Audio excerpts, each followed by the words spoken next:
سلامونه جوړ په خیر او ښه راغلاست یو ځل بیا زه انور شینواری تاسو ته د ډالۍ پښتو ایډونچر یوټیوب چینل څخه مخاطب یم. لکه څنګه چې په تېره خپرونه کې مې تاسو ته د کرسمس په باره کې ځینې معلومات وړاندې کړه چې د هغې جملې څخه مې تاسو ته په فرانکفورت کې د کرسمس بازار دروښود او همدارنګه د حضرت عیسی علیه السلام پیدایښت او د روم امپراتورۍ د امپراتور د سان پاول چې څه کردار لوبولی دی د عیسویت په مذهب کې او ورپسې د حضرت عیسی علیه السلام پیدایښت او بیا اسمان ته د ختو ټول موضوعات وړاندې کړه. د هماغه تېرې خپرونې په ادامې سره به په دې خپرونه کې هم موږ ولټوو چې مسلمانان ولې کرسمس نه لمانځي. حال دا چې حضرت عیسی علیه السلام د الله جل جلاله د غوره پیغمبرانو په جمله کې راځي او په قرآن شریف کې نوم په ډېر احترام سره بار بار ذکر شوی دی. په نن ورځ کې کرسمس د حضرت عیسی علیه السلام د زیږېدو ورځ بلل کیږي. کرسمس څنګه د روم اختر سره یو ځای شو، څنګه مشهوره شو، راځئ چې د دې راز پړلو پسې د لرغوني روم وخت سفر وکړو. د روم امپراتورۍ چې د نړۍ له سترو تمدنونو څخه وه چې نږدې 1000 کاله پر اروپا، اسیا او افریقا واک وکړ.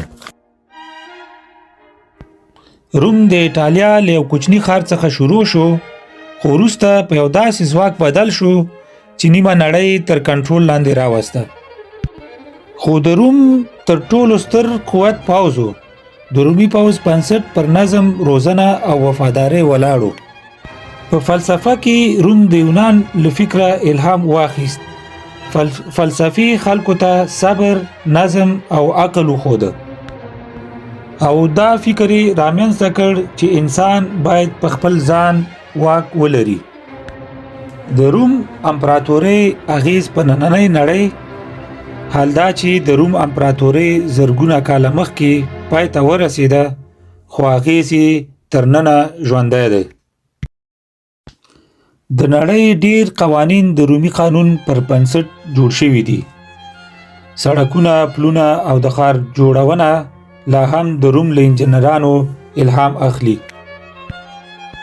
حتی جمهوریت، سنا او د حکومت ډیر نظامونه د روم له فکره راغلي دي. ډیر داسې اصطلاحات شته چې له رومي امپراتورۍ څخه پاتې دي او په نن ورځ کې هم ورڅخه کار اخیستل کیږي. جسټس عدالت، سېنات سنا، ریپبلیک جمهوریت، کنسټیټیوشن اساسي قانون، امپیریا گورنر، والی او داسې په ډیر تعداد کې اصطلاحات د هماغه وخت څخه پاتې شوني دي. که څه هم د روم امپراتورۍ پای ته ورسېده خو فکر، قانون، پوځ او تمدن لا هم زموږ د نړۍ برخه ده. روم ختم شو خو میراث یې ژوندی دی. راځئ چې د تاریخ یوه بله صفحه هم خلاصه کړو چې څرنګه عیسویان د روم امپراتورۍ ته خپله لاره پیدا کړه او د څه رقم عکس العمل سره مخ شو. د عیسی علیه السلام پیرویانو په د روم په قلمرو کې په ډېرې تیزۍ سره پرمختګ وکړ او ډېر خلک یې د عیسویت دین ته راوبلل. همدا علت و چې د روم امپراتور دا د خپل ضد یو بغاوت او د دوی د مذهب ته د نه احترام په کولو باندې تورن کړه. داسې بېرحمه ظلمونه یې په دوی شروع کړه چې دوی ډېر بېرحمه ووژل او اورونه یې ور واچول او په ځینو ځایانو کې ځناورو ته واچول. د دې ظلمونو ذکر الله جل جلاله په قرآن کې هم کړی دی. څو ځوانان چې د الله جل جلاله د دین په خپرولو کې رغنده ونډه لرله او د هغه وخت ظالم او جابر حکمران د حکم لاندې پاتې نشو، هغه اصحاب کهف و. په روم کې د دیقیانوس په نامه باندې د پاچا واکمني وه چې په هغه وخت کې به د روم خلکو د بوتانو او ستورو عبادت کاوه چې د هغې وخت د عیسوي مذهب پیرویانو او د هغې وخت مؤمنانو یې شدید مخالفت کاوه او خلک به د یو الله جل جلاله دین ته رابلل.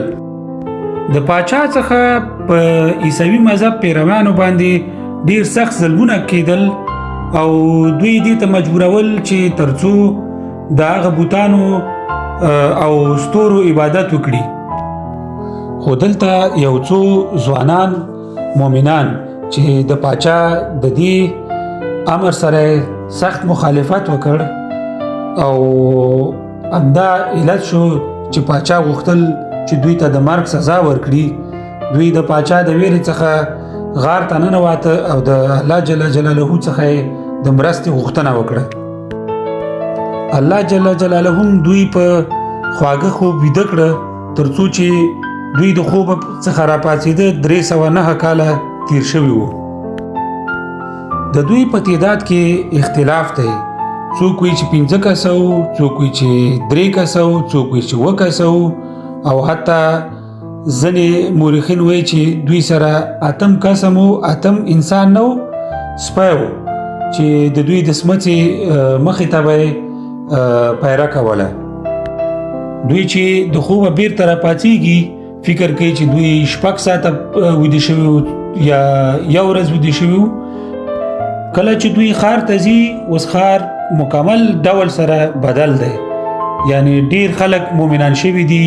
د عیسویت دین په ډیرې تیزۍ سره روان دی. خبره تر پاچا پورې رسیږي او د هغې څخه وروسته دوی بیرته په خواږه خوب ویده کیږي. اوس سوال دلته دی چې دوی د کوم واکمن په وخت کې رابیدار شو، ځکه چې 200 کاله وروسته د روم امپراتورۍ د ګریت کنستانتین په وخت کې عیسویت ته اجازه ورکړل شوې وه چې دا به د ده په وخت کې وو او که نه د بل کوم واکمن په وخت کې به وو.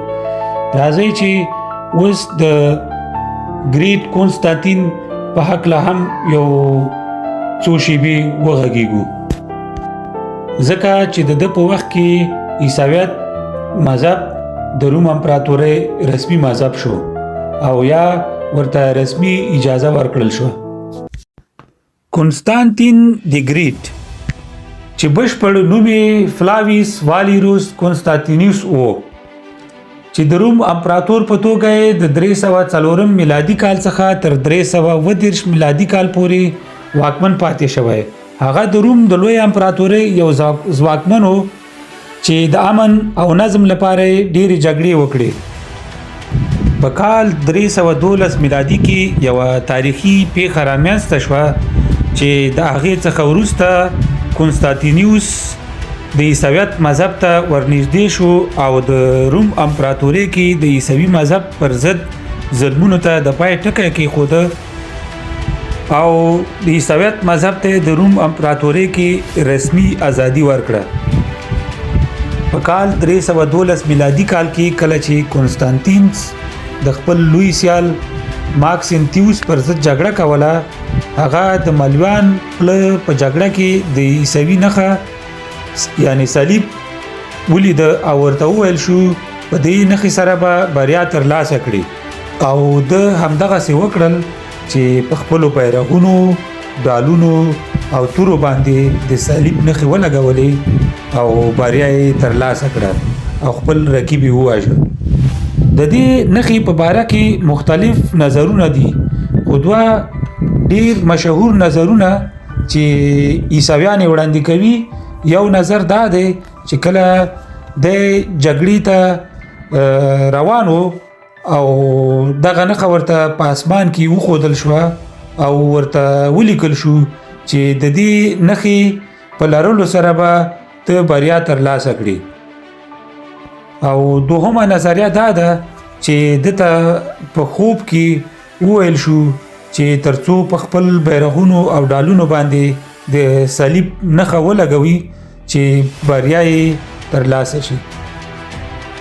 د عیسویت د مورخینو لخوا څخه داسې ویل کیږي چې دا کوم د انسان د خوانه د تنو ویل شوی، یعنی دا د باندې یو الهی غږو. کنستانتین په 314 میلادي کال کې د میلان فرمان صادر کړ چې پکې عیسویت ته د خلکو د عبادت ازادي ورکړل شو. د عیسویانو پر ضد ظلمونه بند شو او په دې حکم سره په ټولي امپراتورۍ کې عیسویانو ته ډیر اهمیت ورکړ. ولی هغه لومړی عیسوي رومي امپراتور ګڼل کیږي. که څه هم مخکې له هغه هم ځینې واکمنان عیسویان شوي وو، خو کنستانتین لومړی امپراتور چې د عیسویت ملاتړ یې د امپراتورۍ په کچه وکړ. د عبادت ازادي ورکړه او عیسویت د روم په حکومت کې په رسمي ډول ومانه. دغه ګام د عیسویت د پراخوالي او په تاریخ کې د هغه د مهم رول پیلو او له همدې عمله هغه لومړی عیسوي رومي امپراتور پاچا ګڼل کیږي. په کال 330 کې د مای په 22 په نیکومیډیا چې د اوسنۍ ترکیه سیمه ده مړ شو او د عیسویت په تاریخ کې خپل نوم د یو ځلانده ستوري په توګه پرېښود. د همدې سره یو بل مشکل هم مخې ته راغی چې د روم د قانون په اساس باندې به چې کوم امپراتور یا پاچا د وخت به کوم مذهب انتخاب که نو خلک به مجبوریده چې هماغه مذهب دوی هم ومني. د کنستانتین د مړینې څخه وروسته د روم امپراتورۍ له داخلي شخړو، پاڅونونو او اقتصادي ستونزو سره لاس او ګریوان و او عیسوي مذهب دوی دپاره یو فرصت و، ځکه چې عیسویت یو منظم اخلاقی سیستم درلود. د اطاعت، نظم او قرباني پیغام ورکاوه. د امپراتور لپاره د ولس کنټرول اسانه کاوه. دوی منظم کلیساوي جوړښت درلوده، شوراګانې او قوانین لرل. د دولت لپاره یو چمتو اداري سیستم جوړ شوی و. دوی دواړو یو د بل ته د فرصت د استفادې نه یو شریکه لاره پیدا کړه. نه عیسویت په یوازې دومره په تیزۍ سره پرمختګ کولی شو او نه د روم امپراتورۍ بغیر د عیسویت نه مخ په وړاندې تللی شو. نو دوی دواړو په ګډه یوه لاره پیدا کړه، یعنی عیسویت ځینې کلتورونه د روم د امپراتورۍ څخه راواخیسته او روم هم ځینې اصول او ځینې قوانین د عیسویت ومنوده او په ګډه سره یې یوه لاره جوړه کړه چې تر اوسه پورې هماغه لاره باندې روان دي. حال دا چې روم 1000 کاله پخوا ختم شو، خو عیسویت تر اوسه پورې تر د نړۍ تر ټولو زیات باور لرونکي او تر ټولو لوی او ستر مذهب پاتې شوی دی. د ډیرو تاریخي پړاوونو څخه او د اوږده سفر څخه وروسته اوس زه خپلې موضوع ته راورسېدم چې یعنې کرسمس ولې مسلمانان نه مني. حال دا چې حضرت عیسی علیه السلام د الله جل جلاله د غوره پیغمبرانو له جملې څخه دی او په قرآن کریم کې نوم په ډېر عزت او قدر سره بار بار یاد شوی دی. راځئ چې اوس د کرسمس په باره کې هم یوه نوې څپه پرانیزو او وګورو چې په کوم ځای کې مسلمانان او اسلام برحق دی چې دا ستر د عیسویت جشن دوی نه لمانځي. کرسمس د عیسویانو یو مذهبي اختر دی چې هر کال د 25 دسمبر نیټه منځل کیږي. دا ورځ د حضرت عیسی علیه السلام د زیږون د یاد په توګه منځل کیږي. په اصل کې د حضرت عیسی علیه السلام د زیږون دقیق تاریخ نه دی معلوم او په انجیل کې هم داسې مشخصه نیټه نه ده معلومه چې وښیي چې په 25 د دسمبر حضرت عیسی علیه السلام زیږېدلی دی. همدارنګه اسلامی علما هم د دې تاریخ سره موافق نه دي، ځکه چې الله جل جلاله په قرآن کې په واضح ډول په سورت مریم 15 آیات کې توضیح کړې ده چې حضرت بیبي مریم علیه السلام ته وویل شو چې د خرما ونې ته ورنږدې شي ترڅو د خرما ونې څخه تازه میوه راوغورځېږي او دا ځان ور باندې تغذیه کړي او لږ قوت واخلي. خرما اکثره د اوړي په سړې ګرمۍ کې پخېږي او د دسمبر میاشت کې ډېره سخته یخني وي، نو دغلته هم سره دا هغه نه جوړیږي، نو دا یو علت کیږي چې مسلمانان دا ورځ نه لمانځي. په لومړیو دریو پیړیو کې عیسویانو کرسمس نه لمانځه. دا تقریبا شاوخوا د 4 میلادي پیړۍ پر مهال کله چې عیسویت د روم رسمي دین شو، کلیسا د دسمبر 15 د حضرت عیسی علیه السلام د زیږون ورځ اعلان کړه ترڅو خلک له پخوانیو بت پرستانه اخترونو څخه عیسویت ته راواړوي. لکه څنګه چې تاسو ته معلومه ده د روم امپراتورۍ تمدن ډیر پرمختللی و، نو دا ډیره سخته وه کلیسا ته چې په اسانۍ سره د روم په قلمرو کې خلک د عیسویت دین ته را جلب کړي. هغوی څو مهم کارونه وکړه ترڅو د روم د پخوانیو اخترونو او دودونو سره یو ځای مخ پر وړاندې لاړ شي، یعنی ځنې د خپل مذهب سره یو ځای کړي ترڅو خلک په اسانۍ سره عیسویت مذهب ته راجلب کړي. یو د هغو څخه کرسمس و چې دا د پخوانیو د روم د وګړو مذهبي اخترونه وو، او بل دا چې د روم خلک اکثره سپین پوستانو، یعنی دوی به د نورو خلکو باندې ځان بهتر بوله، نو کلیسا یو کار دا وکړه چې د حضرت عیسی علیه السلام عکس د یو سپین پوستي انسان په توګه باندې خلکو ته وړاندې کړ چې په دې باندې به څو شېبې وروسته رڼا واچو. خو اوس به راوګرځو د خپلې موضوع ته، یعنی کرسمس ته. د لرغوني روم خلکو به د ساتورنالیا او زول انویکتوس په نوم اخترونه لمانځل. د لرغوني روم خلکو به د ساتورنالیا او زول انویکتوس په نوم اخترونه لمانځل، چې ساتورنالیا د خوښۍ ډالیو میلو او رخصتیو اخترو، او زول انویکتوس د لمر د بیا ځواکمنېدو یا نه ماتېدونکي لمر اخترو چې د ژمي له اوږدې شپې وروسته لمانځل کېده. نو د دې څخه معلومیږي چې دا هم د روم پخواني دودونه عیسویت ته ورګډ شوي دي، نو همدا هم یو علت کېدای شي چې مسلمانان کرسمس نه لمانځي. په اسلام کې د عیسویت مذهب ته احترام کول او دودونو ته هم احترام کول، خو لمانځل مطلق حرام دي. او په اوسني وخت کې کرسمس د نړۍ تر ټولو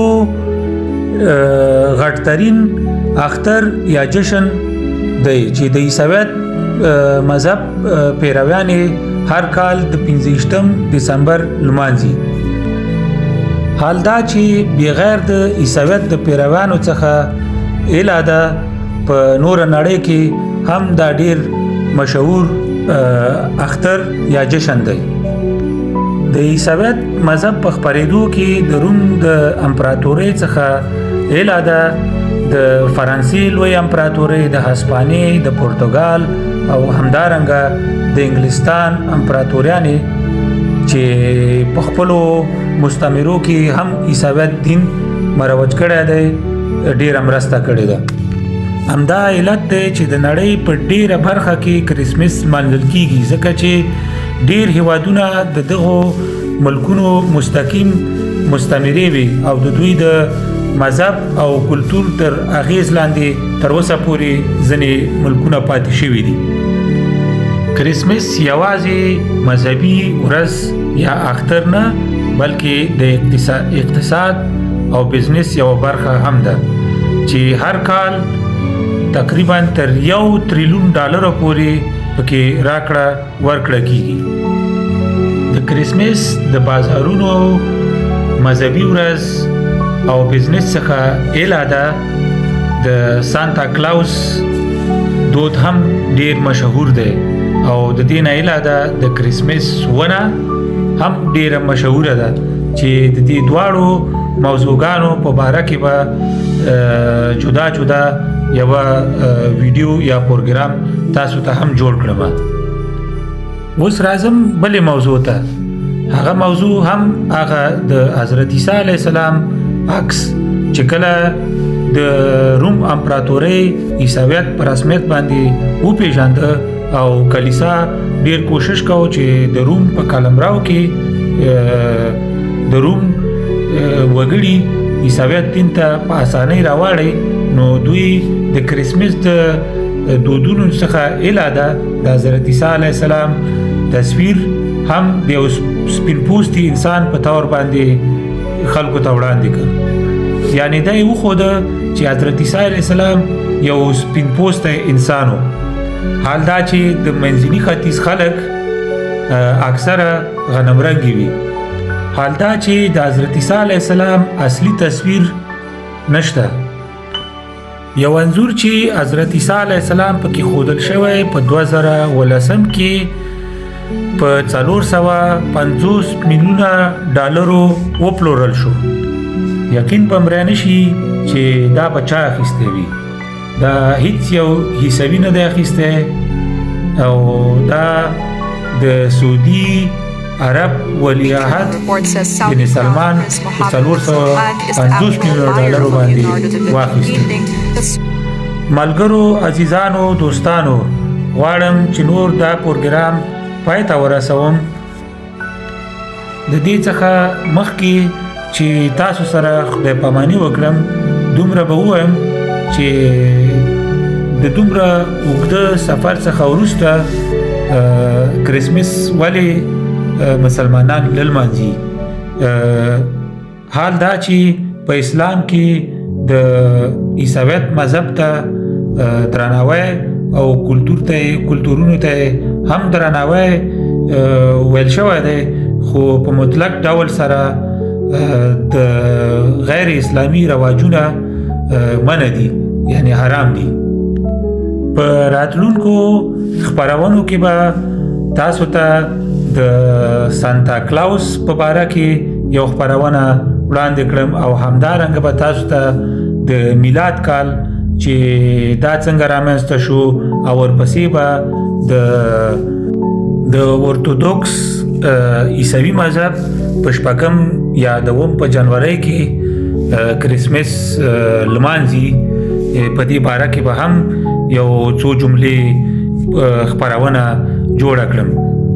زما د خبرونو مطلب په ساده پښتو کې د نړۍ د مختلفو ادیانو، مختلفو دودونو، رواجونو په باره کې خبرونه وړاندې کول دي ترڅو هیوادوال ورڅخه برخمن شي. د دې چینل پر مخ وړلو کې ستاسو همکاري او مرستې ته اړتیا لرم. که چیرته دا چینل نوی سبسکرایب کړئ نو د تاسو څخه هیله کوم چې سبسکرایب یې کړئ ترڅو مخ په وړاندې لاړ شو. نور مو وخت نه نیسم، په لوی الله جل جلاله سپارم. تر بلې خبرونه پورې خوشاله او آباد اوسئ. خدای په امان، ښه وختونه او ښه ورځ ولرئ.